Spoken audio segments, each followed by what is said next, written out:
হঠাৎ করেই ঢাকাই সিনেমার জনপ্রিয় তারকারা উঠে এসেছেন খবরের শিরোনামে। তবে কোনো চলচ্চিত্র নয়, বরং একটি হত্যা চেষ্টা মামলার আসামি হিসেবে আলোচনার কেন্দ্রবিন্দুতে রয়েছেন তারা। জানা যায় ২০২৪ সালে বৈষম্য বিরোধী আন্দোলন চলাকালীন রাজধানী ঢাকার ভাটারা থানাধীন এলাকায় হওয়া এক হত্যা চেষ্টা মামলায় আসামি করা হয়েছে তাদের। নিয়েছিলাম সংরক্ষিত মহিলা আসনে, আমি এইবারও নিয়েছি।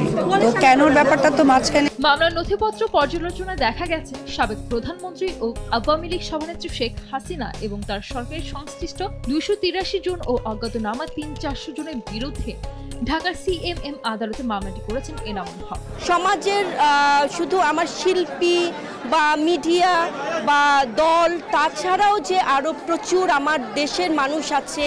মামলায় বৈষম্য বিরোধী আন্দোলনের বিপক্ষে অবস্থান নিয়ে আওয়ামী লীগের অর্থ যোগান দাতা হিসেবে আসামি করা হয়েছে ঢাকায় চলচ্চিত্রের জনপ্রিয় নায়িকা নুসরাত ফারিয়াকে। এছাড়াও আসামি করা হয়েছে চিত্রনায়িকা অপু বিশ্বাস, অভিনেত্রী সুবর্ণা মোস্তফা, রোকেয়া প্রাচী, আসনা হাবিব ভাবনা, সোহানা সাবা, মেহের আফরোজ শাওন, জ্যোতিকা জ্যোতি, চিত্রনায়ক সাইমন সাদিক, জায়েদ খান ও আজিজুল হাকিম সহ ১৭ অভিনয় শিল্পীকে। বাঙালি প্রত্যেকটা মেয়ের মধ্যে একটা করে হাসিনার আছে, তার সরলতা। তার মামলায় আরো উল্লেখ করা হয়েছে এসব আসামিরা বৈষম্য বিরোধী ছাত্র আন্দোলন দমন করার জন্য বিপুল অর্থ যোগান দিয়েছেন। এ সময় অন্য আসামিদের ছোড়া গুলি বাদে এনামুল হকের ডান পায়ে লেগে গুলিবিদ্ধ হয়ে সঙ্গে সঙ্গে অজ্ঞান হয়ে রাস্তা পড়ে যান।